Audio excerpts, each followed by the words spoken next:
Relativity is trying to disrupt 60 years of aerospace with additive manufacturing processes. At Stennis specifically, Relativity's job is to test the 3D printed hardware and verify that the systems are adequate for the missions that we're positioning them for.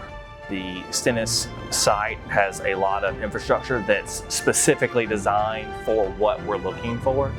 And with that comes a lot of capability. Technician pool here is outstanding. We have a lot of technicians that we can pull from that have been trained in the industry, are very familiar with exactly what we're looking for.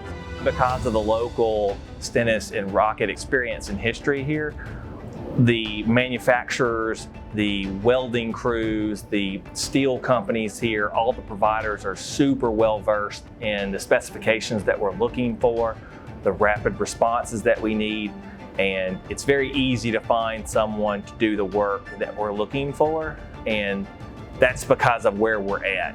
It's easy to pool those resources, and you don't have to teach someone how to do things. They come in with that knowledge.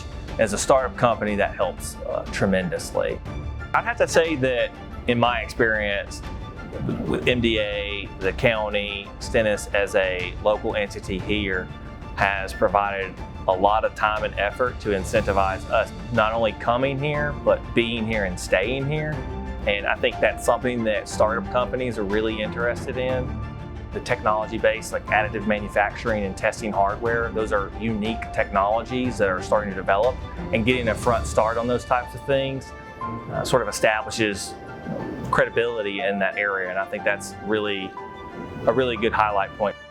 As far as Relativity is concerned, Mississippi was a move-in ready state for us in terms of technology and capability.